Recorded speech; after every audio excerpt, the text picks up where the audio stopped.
So, continuing right along, with discharge lamps, I'll finish those and get into the last of the lights story, LEDs and lasers. I'm mostly done, but for mopping up details. The basic issue here with the discharge lamps, so these are light sources that produce light not thermally. They're not making a hot surface radiating its thermal energy. They're working with atoms or atomic-like systems that fluoresce. And I just want to sort of make sure that's clear. They're working with quantum mechanical objects, little tiny objects that they're small enough that quantum mechanics really dominates their behaviors. And if I'll focus on a particular group of such systems, the atoms. Individual atoms are just heavily quantum mechanical. You can't describe them classically at all. They're just, the electrons are wave-like, so they're so in-your-face wave-like that thinking of them as particles is not very helpful. And when the atoms go from one arrangement of the electrons in waves to another arrangement of electrons in waves, there's often a shift in the amount of energy the atom has. So in the case of trying to emit light, it's a shift down in energy. So they go from having a certain amount of total energy to less total energy. The missing energy comes out as light. And the remarkable thing about light, which I've talked about up until now as a wave, is that it also has a particulate character, a particle-like behavior. It is emitted and absorbed in discrete quanta, which are given the name photons. So I'm just rehashing this. So a photon is the smallest unit of light that you can have. You can't have a fraction of a photon any more than you can have a fraction of an electric charge, of a fundamental electric charge. There's a discrete character to a lot of the things in our world. It's a very tiny discrete character, but it's there. And so photons, you can have one photon, you can have two photons, three photons. You can't have 1.5 photons. And each photon carries with it energy, and that energy is exactly proportional to the frequency of the photon, of the photon's wave. And as we saw with world of radio waves, when you're transmitting a radio wave, a pure radio wave, not carrying any information, it's got a very specific frequency. If you start to play with it, turning it on and off, for example, now its frequency is a little wider. The same is true of photons. The waves that are associated with light are rarely absolutely pure frequencies. They typically have some spread of frequencies for reasons that ultimately go right into mathematics. You can't have a pure frequency that ever has a starting point or an ending point. It has to go on forever to have a truly pure frequency. So if it's got any time limit at all, it's not quite so pure. What that means also is that the energy is not perfectly sharply known in advance. The energy of a photon typically has a little bit of uncertainty to it. In fact, quantum mechanics introduces this whole idea of uncertainty, which I could go into, but I think I'll leave for the moment. All the little details, the things you can't quite know perfectly. The point here then is that these atoms, when they have extra energy, they can emit photons. The photons come out with a frequency that is directly related, it's in fact proportional to the amount of energy that was given up by the atom in shifting its electrons from one arrangement to another. What else about this? Oh, so that frequency, we see that as color. So if a photon comes out with a certain low amount of energy, it might be red light. If it comes out with higher amount of energy, having received more from the atom as it shifts from orbital to orbital, or from quantum arrangement to quantum arrangement, it might be in the blue. So you're seeing the energy spacing when you see the color. Is that okay? So neon, I didn't drag neon back out here, but neon has a very important rearrangement, one that shows up frequently after you have smacked a neon atom and put extra energy into it. you often have certain rearrangements that include these really intense ones in the red. That is, they give up just the right amount of energy to produce a red photon, as opposed to what? As opposed to an infrared photon, which would be a lower energy still, or somewhere in the other end of the spectrum of the rainbow, the violets, or often the ultraviolet. All right?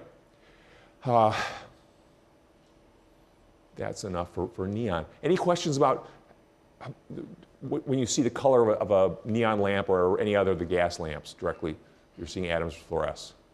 The name fluorescence is just this emission of light by way of a quantum rearrangement. I think that's a proper way of looking at it. All right? I then went on to fluorescent light bulbs. And fluorescent light bulbs, or tubes, I don't know what to call them exactly, fluorescent tubes are gas discharges too. They don't have neon in there. If they put neon in there, of course, it would be red, and illuminating this room with red light wouldn't be, it could be fun briefly, then it would be annoying. So instead, they use mercury in there. And why mercury? For a couple of fortuitous reasons. I mean, it's unfortunate that mercury itself is toxic, but they can put a tiny amount of mercury in that tube. It's milligrams, I believe, in the whole tube. Mercury it's a liquid at room temperature, which makes it fun to play with. Of course, it's hazardous, but it's interesting. But it also has a vapor pressure at room temperature. It's one of the rare metals that vapor pressure.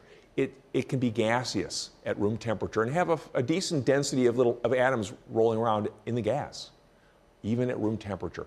That's part of what makes it hazardous, is that if you sit there with a pot of open mercury, you're actually breathing mercury atoms in the air. It's evaporating. All right? So it evaporates in the tube at room temperature just enough that there is a tenuous gas of mercury in the tube. And that's about the right density of mercury. Actually, ideally, it would be a little above room temperature. The tubes work best at about 40 degrees Celsius, which is a little above body temperature. That's their favorite temperature. The gas density is just right, based on evaporation alone, to make a really nice mercury discharge. To get the tube started is a little tricky, so they actually put another gas or two in there. So I think there's argon or argon or nitrogen in there along with the mercury. But still, the tube is mostly empty. That is, it's got less than atmospheric pressure inside. And what is in there includes a very thin vapor of mercury. I think that's enough story about mercury. But mercury has the characteristic that when you run an electric discharge through it, that is, you get some initial charged particles in there, and then you expose those particles to an electric field by putting high voltage plus on one end and low voltage, maybe minus on the other, you get current to flow through it. When the current flows through it, the mercury atoms get smacked around a bit, and they start to emit, in particular, their favorite frequency of fluorescence. It's not red, it's ultraviolet. It's actually fairly deep in the ultraviolet. That is, it's way beyond the edge of violet that we can see. You truly cannot see 2480 nanometer, 248 nanometer light. It's way too UV for us. But it does a nice job of causing certain materials to fluoresce, where they take in a photon of the ultraviolet light, they throw out some of the energy they received in that photon as thermal energy, and then they re-emit a new photon of light at a different and therefore lower frequency, less energy, lower frequency photon. And they can cover the visible with that. And so they put powders in those lamps that are carefully selected. They're mineral powders, in effect, not necessarily straight from the earth, dug up minerals, but they're inorganic powders. They're not built out of carbon, carbon-based molecules. Why? Because the carbon-based fluorescent molecules typically don't have a wonderful life. In that hostile environment of a discharge, they'll tend to essentially sort of burn up or degrade. So they put in fluorescent powder that tolerates this environment, this discharge environment, sort of indefinitely without change, and it fluoresces white light. How white? Basically, it manages to have enough intensity in the area that we see as red light and as green light and as blue light so that together we see a white spectrum. It is not necessarily identical to the spectrum from the sun or from a tungsten filament, but it looks like that to our eyes. All right? So that's what you're seeing right now. You're seeing the fluorescence from the powder on the surface of the tubes. A few more notes about these fluorescent materials, the ones that take in a photon at one color and then re-emit it at another color.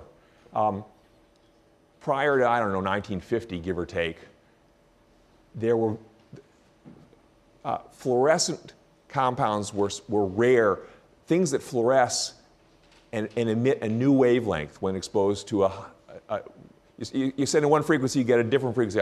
Those are pretty rare. You would see them like you go to a geology exhibit at the museum, and there would be a switch that you could press that would turn off the ordinary illumination and turn on a UV light, an ultraviolet light. And you would see that some of the minerals would glow green or something like that. I mean, those are still around. You may well have seen them, those kind of displays. But that was almost the only context in which you'd ever see something do that. Turn on an ultraviolet light and you'd see things light up. Certain minerals do it. Clothing, for example, didn't do it. You guys are now used to having clothing that has chemical dyes in it that do this fluorescence trick, that take in photons at one energy and emit it at a new energy. All the neon colors, or your highlighters and stuff like that. And those chemicals, those are modern chemicals. They don't just show up. Otherwise, they're very rare. I think fireflies have them as part of the way in which they create light. They have fluorescent compounds in it. But basically, it's a handful of things in nature that have those in the organic chemistry of living organisms. We now have them everywhere. Even if you don't have one of those dazzling bright orange or yellow pieces of clothing on, you go to the beach, it's everywhere, right? I showed you last time that modern white contains fluorescent compounds in it. Modern white clothing, modern white paper. They put it in there to boost the blue end of the spectrum, because anytime you expose these fluorescent compounds to ultraviolet light, they take in ultraviolet photons, which have lots of energy, and they emit blue photons, which have less energy. Still a lot, but less. And off comes this enhanced blue glow that we associate with particularly white, fresh clothing or fresh paper. That's where we're just totally used to it, but it's new. On the grand scheme of life, it's new. All right? Any question about fluorescent stuff, fluorescent lamps, any of that stuff, before I just walk away from it? Yeah. Is fluorescence a wavelength? Like, is it light or is it like not the same thing? Is fluorescence a wavelength or light, or what exactly? Because I'm using it a little bit awkwardly, and I'm suffering with it myself as I'm saying it. I think technically fluorescence means that an atom or an atomic-like system takes energy in as light and re-emits energy as light, having played with the energy at least briefly. So this is as opposed to what? As opposed to like a mirror, which doesn't fluoresce. Yeah, the light comes back out of it, but it never really owned that energy. So technically, you can have fluorescence where you expose, for example, a sodium atom. We'll see sodium's favorite glow is yellow. And you can expose a sodium atom to that favorite yellow. It will take in the yellow, play with it, and send out the same yellow. And we'll see that actually happen. That's fluorescence still. It's just boring. The yellow went in and it comes out a new direction, so maybe that's a little bit exciting, but barely. What's much more interesting is the fluorescence in which some of the energy is consumed and lost as thermal energy, or principally as thermal energy, in which case the energy goes in as one photon of light, and it comes out as a photon of light with less energy.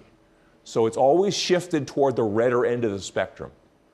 If you send in ultraviolet light, it can return as blue light. If you send in blue light, it can return as green light. If you send in green light, it can return as orange light and works its way down. You can never send in red light and have it come back as blue light. That's a very exotic process. There are systems that can do that effectively, but they're really rare and special. So do I still have any fluorescent? One fluorescent item. Fluorescent earplug. Earplugs being kind of on my mind. This is an ultraviolet laser pointer, deep blue or ultraviolet.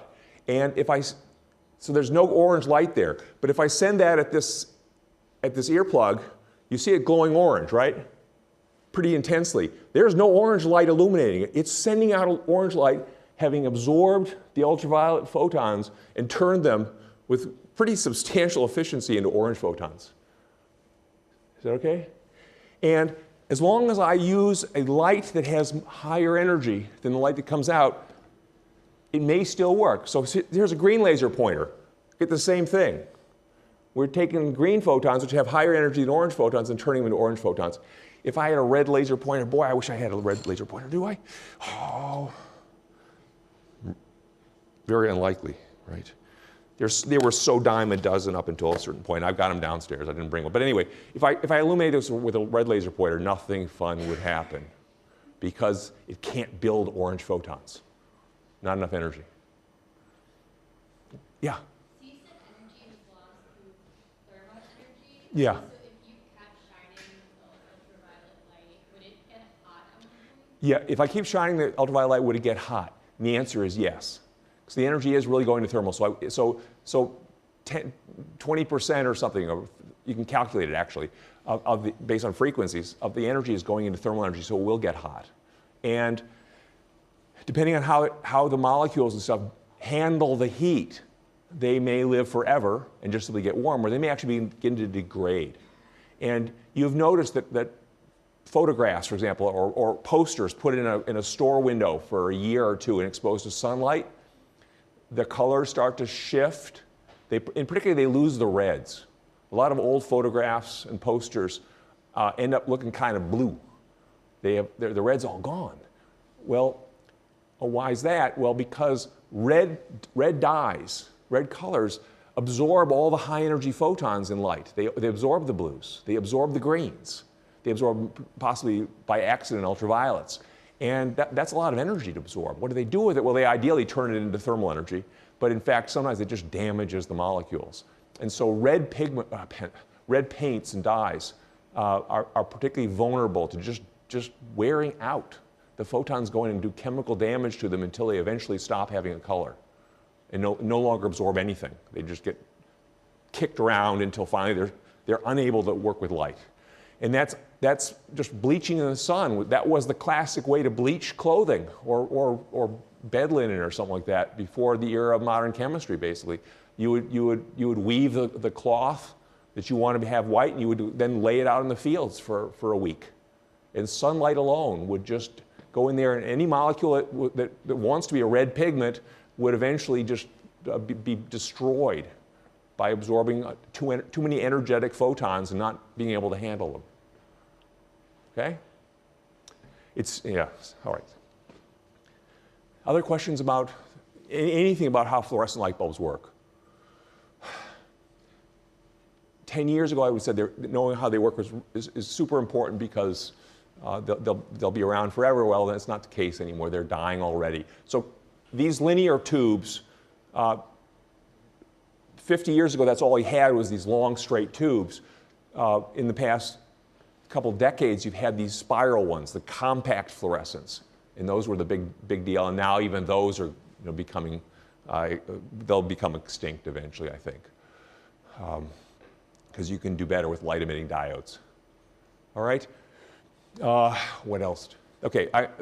Where I'll finish up and talk about discharge lamps is two other ones that are not fluorescent lamps in the sense they don't have that phosphor coating. And I've got them up here. This is a mercury lamp and a sodium lamp. So they use discharges in pure gases, pretty much pure gases. And these are both meant as illumination. And they're still currently in use, these kind of lamps, but they're also going to be, their days are numbered, I suppose, too. Let me start with this guy. And let me do this without any. I'm just going to try that. So this is a mercury discharge lamp, but it's different from the one I showed you last time. and in fact from what's going on inside the fluorescent lamps, in that instead of being a low pressure mercury lamp, one where the discharge goes through a very tenuous gas of mercury, it goes through a fairly pressurized gas of mercury, lots of atoms in there. And the difference, to get that, I should say, to get that pressurized gas of mercury there, it has to get hot. Because mercury barely evaporates. It has a little bit of vapor above the liquid at room temperature. But to get a lot of atoms in the gas above a vapor, you got to go hot. Just like with water, you want to get a lot of water molecules in the gas, you go hot, make steam. So this sort of makes a steam of mercury. It takes a little while for that to happen. It's a couple minutes. Hopefully this is familiar to you in some places where they switch on the lights and the lights start dim and then they get brighter and brighter over the next couple of minutes.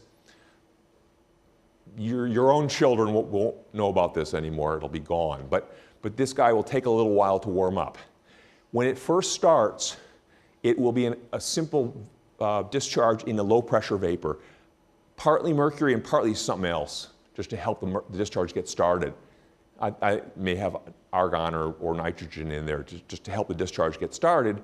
And then as it warms up, something interesting will happen, and that is that as the vapor gets thicker and thicker, more density, that is more mass per volume, collisions will begin to become important. That is, collisions that occur between the gas atoms while they're in the process of trying to emit light. And instead of emitting the colors that they're used to emitting, that they emit at low pressure and density, they'll start to emit new colors. New spectral lines will start to appear, in part because instead of getting hit once, an atom getting hit once, given extra energy, and then very quickly working its way back down to the original quantum state, what's called the quantum ground state. It goes to an excited state. In a couple steps, it goes back to the ground state, emits specific photons, light comes out, that's done.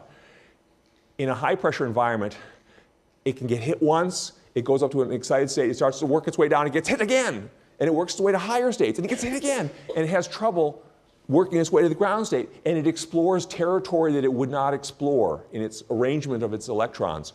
It would not explore in a low pressure environment. It explores a broader territory and emits a broader range of fluorescent spectral lines. You follow that, or ask me if not. So at higher pressure, you see things you don't see at low pressure. You see spectral lines you don't see, and we'll watch them show up. The other thing that happens is each spectral line becomes broader. So that instead of sending out a very specific frequency, and therefore a very specific spectral line and color, all that, which typically happens when an atom is allowed at its leisure to move from one quantum arrangement to another quantum arrangement. If collisions occur while it's in flux from one to the other, it may get hurried in the process. And in effect, the time over which with which it is building the photon and trying to narrow down its frequency gets abbreviated. And instead of making a very sharp frequency and a very specific spectral line, it gets broadened. The spectral line becomes fuzzy because there wasn't time to get the frequency under control. You shorten the emission time. The emission in time, you broaden it in energy. That is uncertain. That is one of the Heisenberg uncertainty relations issues. So what I'm going to do, having talked now this plenty, we'll look through this camera, through that diffraction grating, the system that gives us an interference effect with which to see the spectral character of the light, and that is this guy. Yay. Okay. So I'm going to have it look at this high-pressure mercury lamp. If we look straight on, we'll see it. And on the edges, you see the spectral lines? You see, can I zoom in on, let me zoom in on these guys. Actually, these are multiple orders of the interference, which is a whole other story. But Right now it's pretty weird color. It's got a lot of purple and stuff in there. And it's got very specific spectral lines, but new one, oh, stop changing focus. I just want you to stay focused. I'm going to try to zoom in and see whether we can.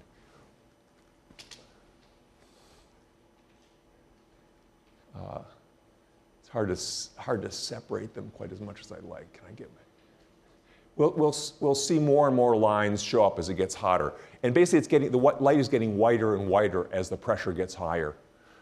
It's whiter because new spectral lines are showing up as we explore more territory, and the lines themselves get broader as collisions occur during the process of emitting light.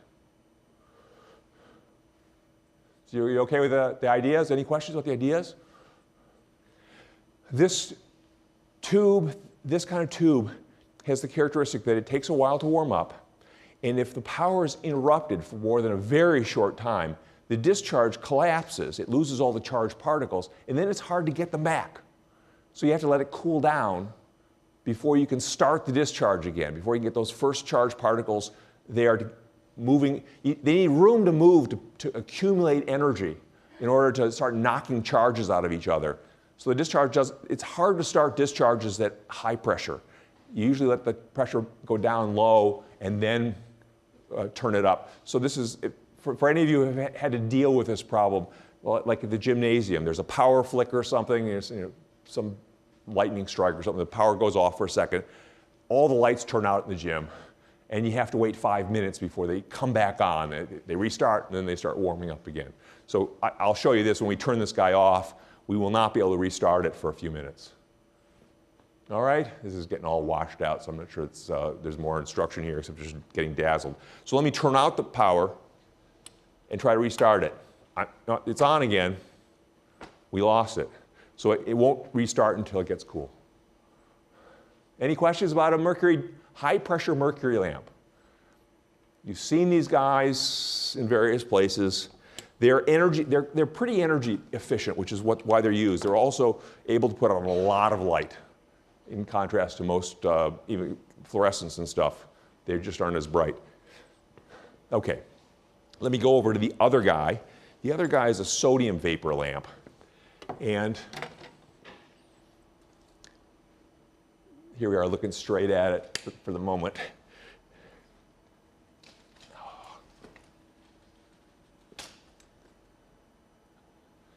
So it's a glass envelope around a little tube, and the little tube is where the sodium vapor will be. Sodium is a very reactive metal. If you throw it in water, it bursts into flames in reaction with the water. And it melts at a fairly low temperature, but it really does not want to be a gas at room temperature. So this lamp will start, it's a discharge lamp, it will start using a completely different gas. Again, I don't know, it's probably argon. So the color will be completely wrong when we first start it. But after a few seconds, the sodium will begin to evaporate, and it will start to emit sodium's favorite color. Just as red is neon's favorite color, sodium's favorite color is yellow, a very specific yellow. It actually has two spectral lines, but they're so close together that you can't see them. We won't be able to see the difference between the two with this equipment. But you'll see a very specific yellow will show up. And historically, there was a time when things like roadways were illuminated with low-pressure sodium vapor lamps. That is, the sodium emitting its favorite color, which is this one yellow. And it was nasty to drive on a road illuminated with pure low-pressure sodium vapor lamps because you got exactly one color to work with. And it had the feeling, this eerie feeling of everything being two-dimensional. You couldn't perceive depth very well for some reason in that environment of pure one yellow illumination.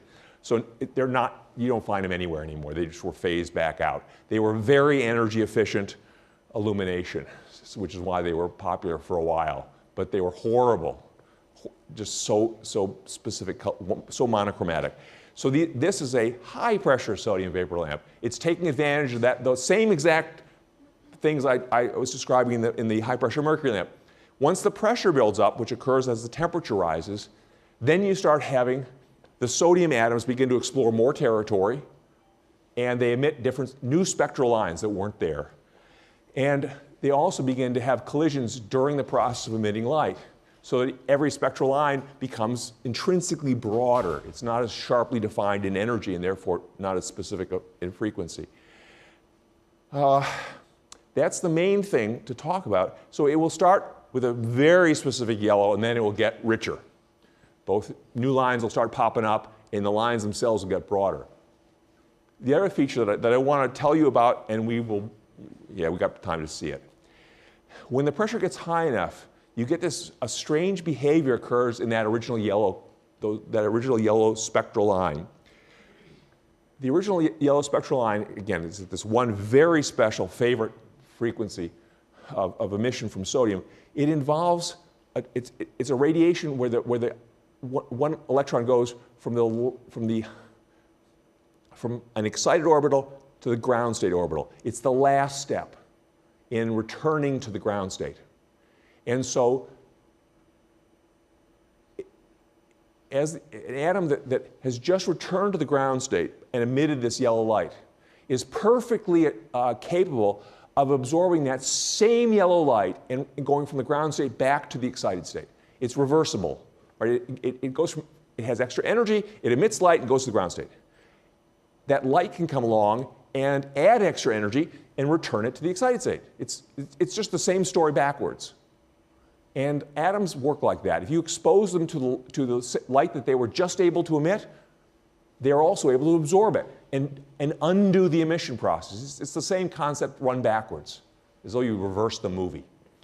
So, at high pressure, these atoms will continue to try to emit their favorite frequency and go to the ground state. But they will also be, all of them, very eager to snap up photons created in that process. And the photons, instead of being emitted and coming out where we see them, they're emitted and they go to an adjacent sodium atom which gobbles that photon right back up and then re-emits it. And another sodium atom gobbles it up. And so the radiation at that favorite frequency gets trapped in the gas. It can't get out because it just hops from atom to atom to atom. So what will happen is there will be a black line will show up in the middle of that yellow spectral feature where that light can't get out. Yes, it's being emitted, but it's being consumed as often as it's being emitted. And it's a feature of this phenomenon known as radiation trapping. All right? Hopefully that's followable. Hopefully we'll see it. All right, I'm going to plug in the lamp and turn it on. Okay, wrong color at first, and then the color we're looking for. So there's the yellow. Oh, stop this. That's as zoomed in as I get. Okay, so there's a special yellow. There's also some other stuff there from other gases probably. And now the yellow is getting, of course, brighter, but also it's getting broader, in spectrally broader, which means that it's left-right, it's actually getting wider. And other colors are showing up more and more strongly. So these guys weren't there before. They're now showing up. And the color of the light, which started out very pure yellow, is now getting kind of more orangey and richer in color. And what I'm hoping we will see, can I get any more resolution on this?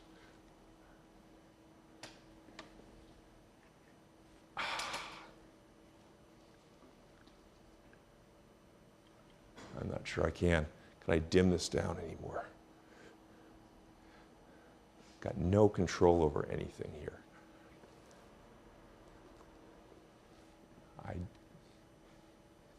I want to see a black line should appear in the middle of this. I'm not sure these cameras are up to this. This is just, we don't have adequate equipment.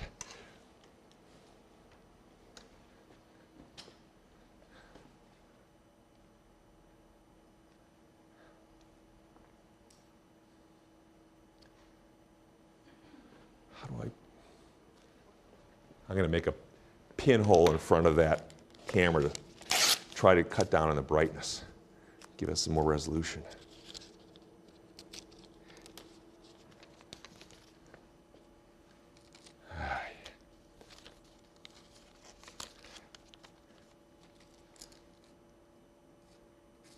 Yeah, it's hopeless. Nah, it's just not, you don't have it.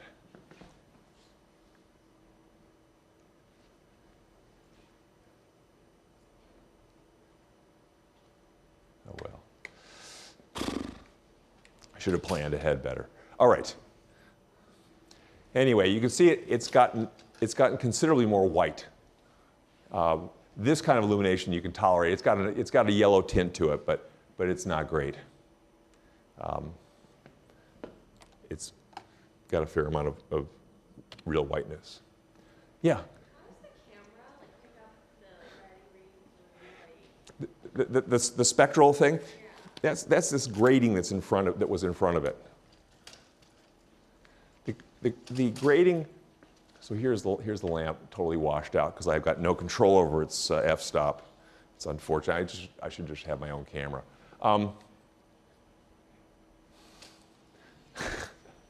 The grating has a series of lines. It's grill work.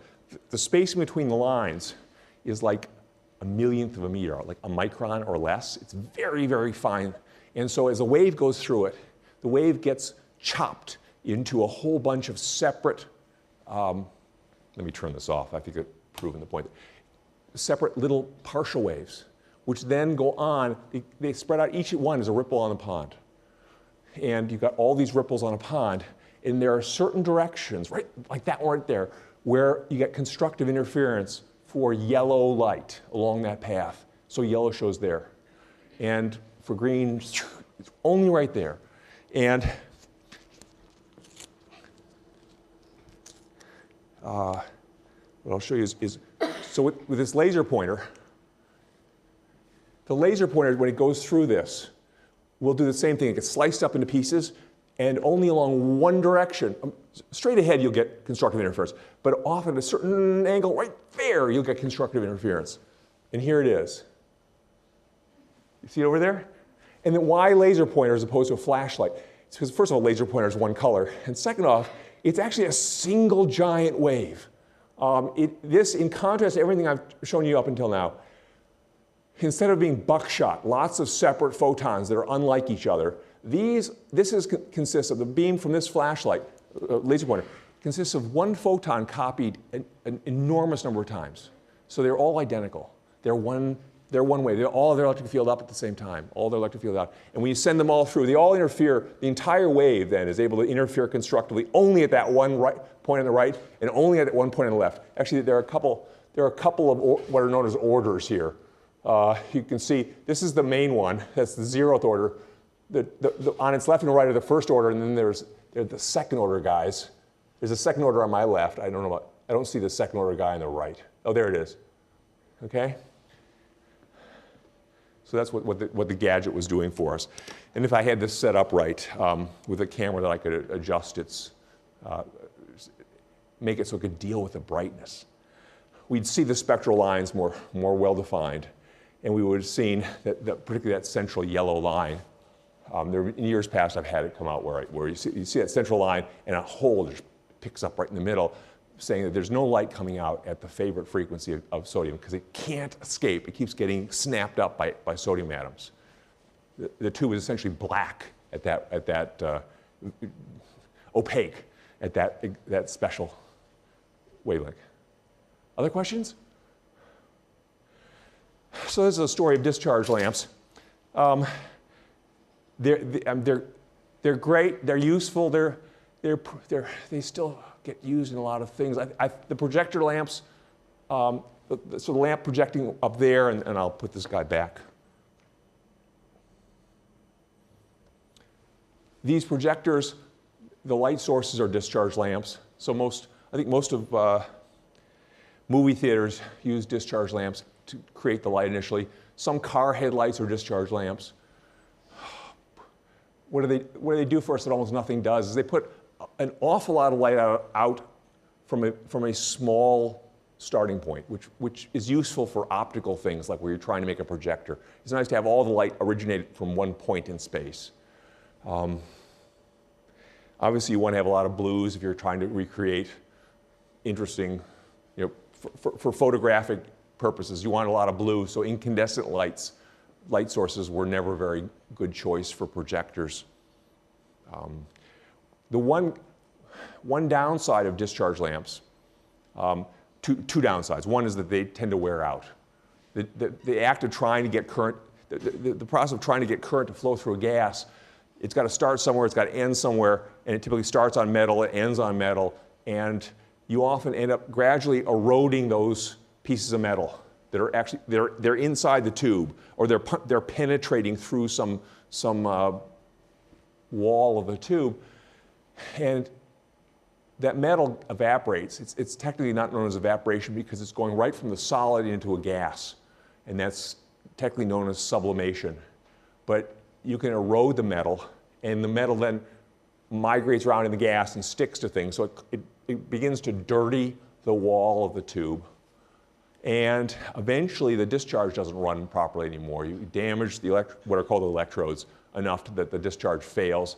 And the lamps for the projectors, I think they've got a life of something like 500 hours before eventually the damage that is accumulating by running this horrendous discharge through the gas finally kills them.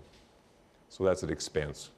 The other thing about discharge lamps is they're not, controlling the current that goes through them requires effort because they have an instability. The more current you send through them, the better conductors of current they become, because you're making more charged particles as you turn them up. You make more charged particles, which allows them to carry current better, which makes more charged particles, which allows them to carry current better. It runs away, and so you have to be careful to control the current flow through a discharge lamp. They do not follow Ohm's law. It's not like double the voltage drop, you double the current. Now it goes all crazy. So they have sophisticated systems to govern the current flow. All right? I think I've said enough about discharge lamps. Let me go on to a different topic, and that is LEDs and lasers. And as the years have gone by, LEDs went from being a novelty in this class to now we'll see how long I spend on them, but they're now front and center. You now deal with LEDs all the time, whether you identify them as such or not. And to understand them, I'm going to ask this question. How do the temperatures of a red LED and a blue LED compare when they're both emitting light? Yeah. Oops. Yeah, thank you.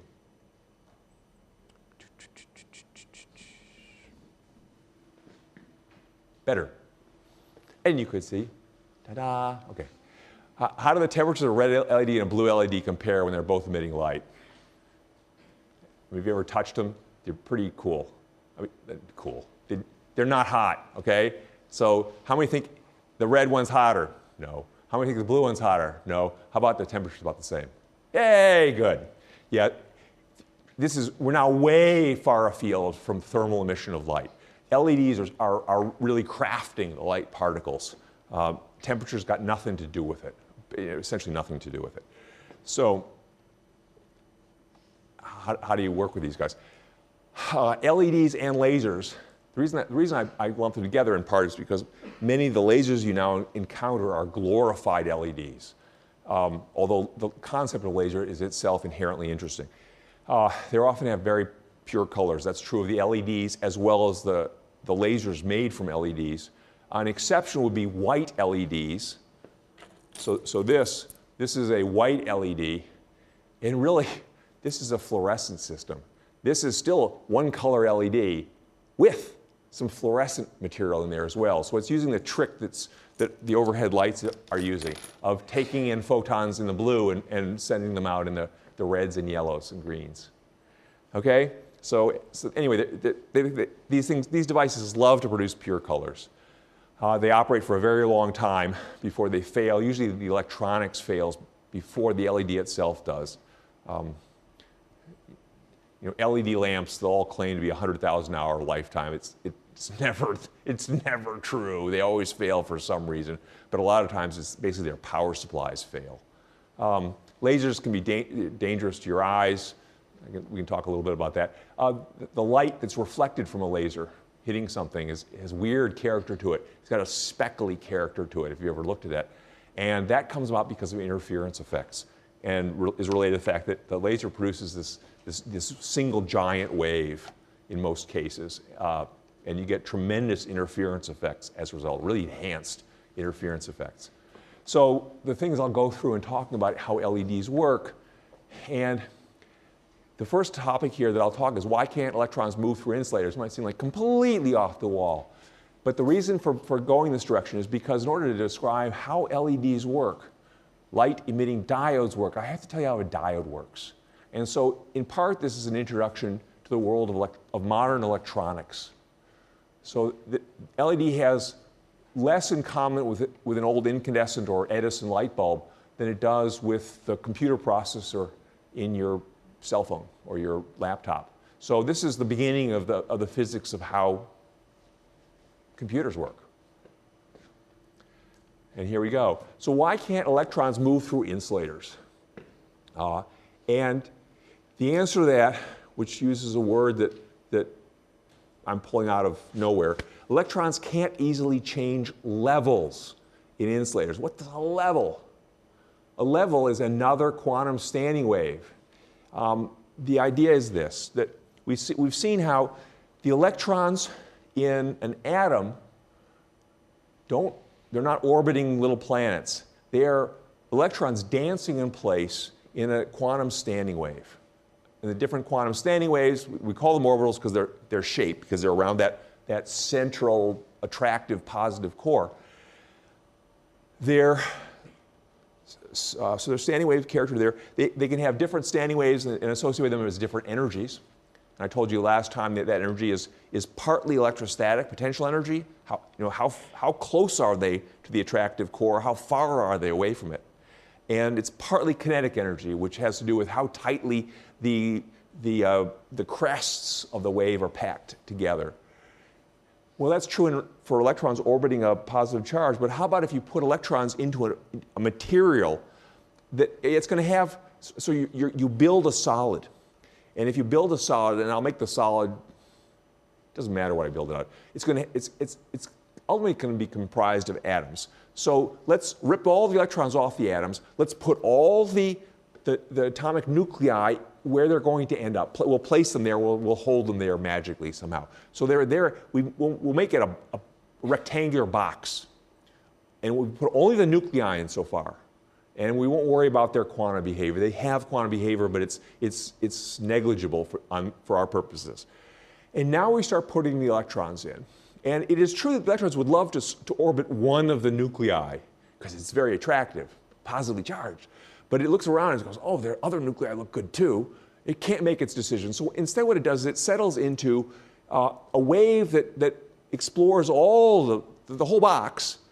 It's a quantum standing wave of the whole box, somewhat structured by the presence of these little atomic nuclei placed fairly uniformly throughout the structure. And that quantum standing wave, it's not so much centered around a single nuclei. It's constrained by the environment of the box. And so we call it a level. And the level is really in reference to the fact that it's got a certain level of energy. In this case, the first electron that goes in there will go in the lowest level of energy it can. One electron in that level. And so it's a quantum standing wave that gets pretty snug up against all the nuclei whenever it's got an opportunity, because that reduces its electrostatic potential energy. And it also has the wave crests very far apart, so it's got very little kinetic energy. One electron in there. When you start putting more electrons in, you can put a second electron in that same level, according to Fermi's, the Pauli exclusion principle. But those two electrons have to have opposite spins, one spin up, one spin down, to distinguish them. But then, as you put more electrons in, you have to keep putting them into levels that are different standing waves. And they typically have more energy. So you work your way up in levels. I'll manage to give you insulators in a second here. Is that true? I won't do that. Let me just say that for an insulator, which is this question, when you put in enough electrons to bring the system to neutrality, when you're working with a material that wants to become an insulator, the last electron that you put in will go into we'll go into one of the levels. It's going to be the highest energy of all the ones that electrons went into, because of course it's the last. It wasn't given an opportunity to go into the lower energy levels of the others. But when you put it in that last level, you will have finished a grouping of levels, grouped in energy. And if you were to bring in one more electron, it would go into another quantum standing wave with much more energy than the last one you put in. The point is that you have sort of finished off a system of levels when you put the last one in that actually did go in. And they're all boxed, they're boxed in energetically. Those electrons, for them to shift into any other level would take a lot of added energy. And that constraint, where they're all packed in tightly, and I'm not going to be able to do this properly, prevents them from responding to electric fields. They can't carry current. And that's way too brief and truncated, but that's where we'll pick up next time, and I'll explain then why you can't get electrical conductivity in that kind of a system.